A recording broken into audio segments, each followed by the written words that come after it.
बोले पुरुषोत्तम भगवान की जय। अथ 29 प्रारंभ। श्रीमन्महागणाधिपते नमः। श्री भगवान नारायण नारद जी से सूत जी शौनकादि ऋषियों से कहते हैं, हे ऋषियों, पहले के कथा प्रसंग में राजा दृढ़ धनवा अपने राज्य का कार्यभार ज्येष्ठ पुत्र पर सौंपकर पत्नी के सहित तपोवन में गंगा जी के किनारे कुटिया बनाकर रहने लगा।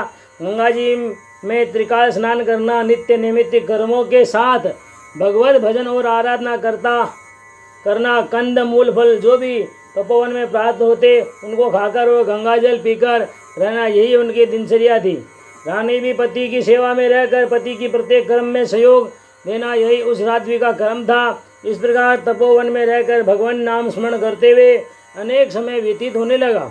पुरुषोत्तम मास आने पर राजा व रानी दोनों ने निराहार रहकर सिर्फ गंगा जल पीकर एक पैर के अंगूठे के आधार पर खड़े होकर दोनों हाथ ऊपर करके भगवान पुरुषोत्तम के नाम का जाप करते हुए संपूर्ण मास को भक्ति से परिपूर्ण होकर व्यतीत किया। रानी भी पति का अनुसरण करती रही। इस प्रकार अधिक मास का अनुष्ठान परिपूर्ण होने पर आकाश से दिव्य विमान आया।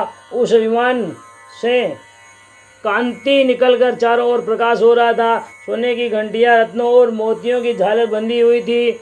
झूम झूम शब्द हो रहा था।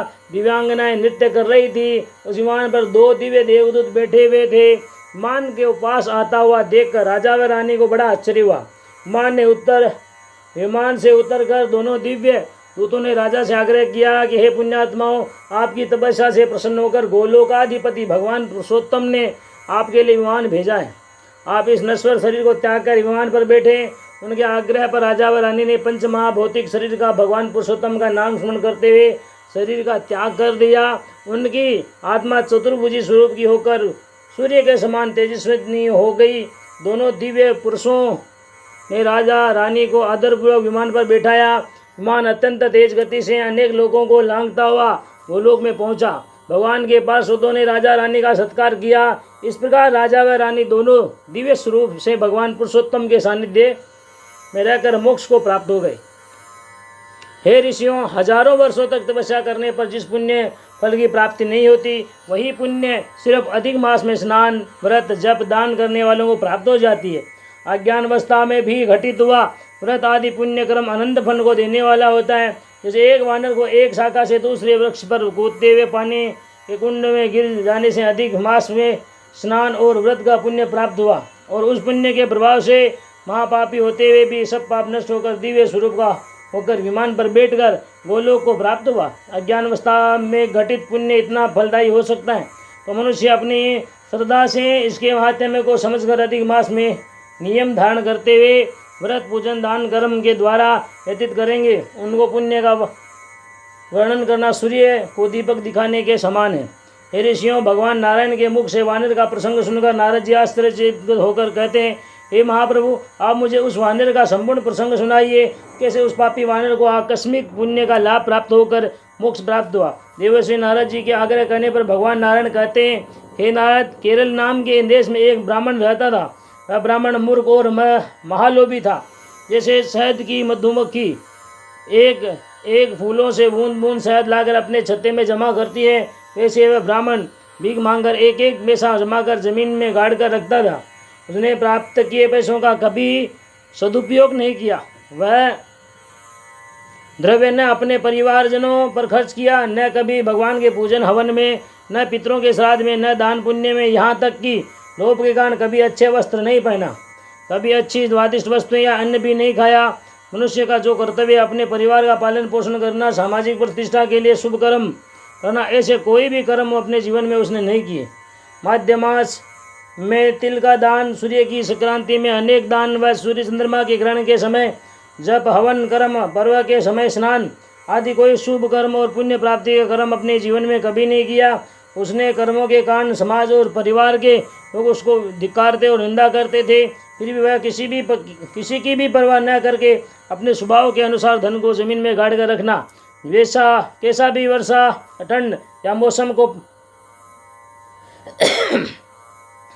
फटे चीतड़े वस्त्र पहनकर गुजारा करना, यही उसका नित्य कर्म था। उसके पिता का रखा हुआ नाम चित्र शर्मा था, परंतु उसके व्यवहार और कर्म को देखकर लोगों ने उसका नाम कदरियू रख दिया।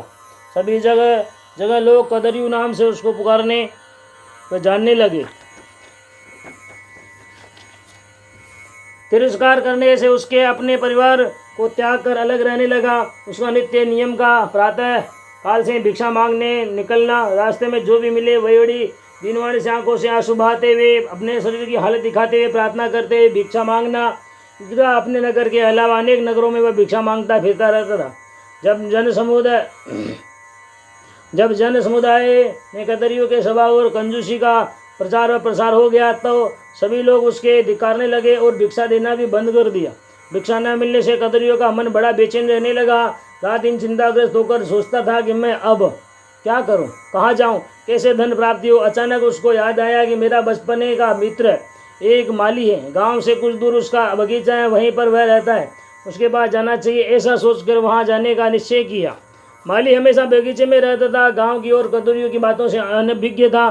कदरिया बगीचे से जाकर मित्र माली से बड़े प्रेम से मिला और आंखों से पानी बहाते हुए अपनी गरीबी का बखान करते हुए सहायता की भीख मांगने लगा।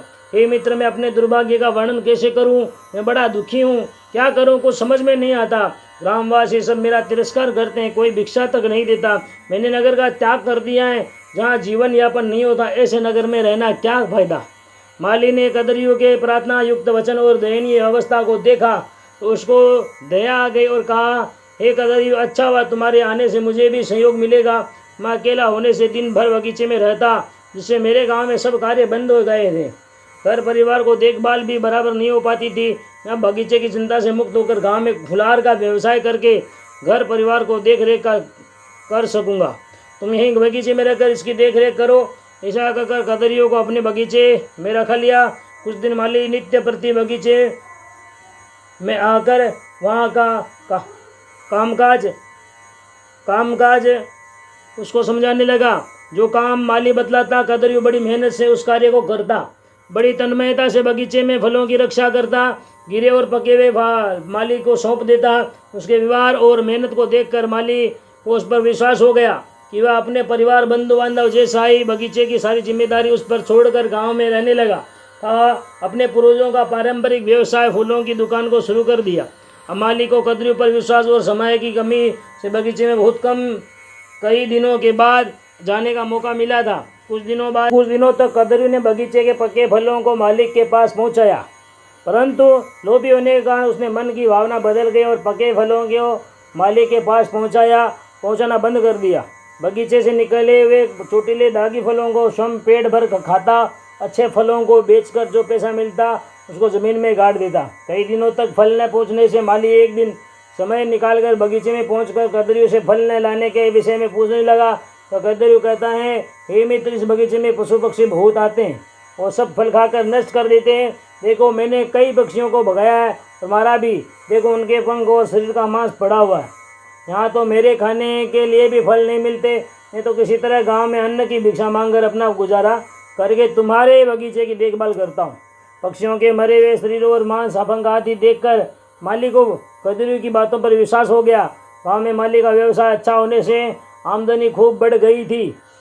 इस कारण बगीचे के विषय में उसको चिंता नहीं थी।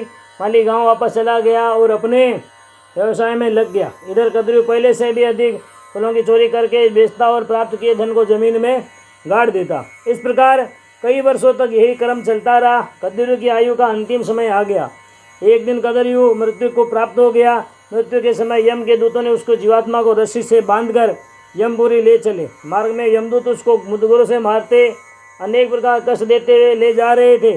तब उसकी आत्मा स्वयं को धिक्कार रही थी कि मैंने अति उत्तम मनुष्य शरीर प्राप्त करके भी कोई शुभ कर्म नहीं किया। हमेशा लोभ और चोरी करके सारे जीवन को व्यर्थ ही बिता दिया।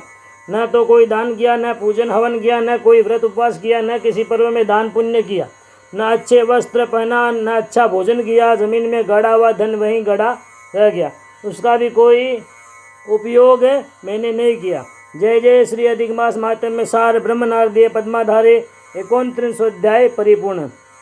शुभम भवतु। बोले पुरुषोत्तम भगवान की जय।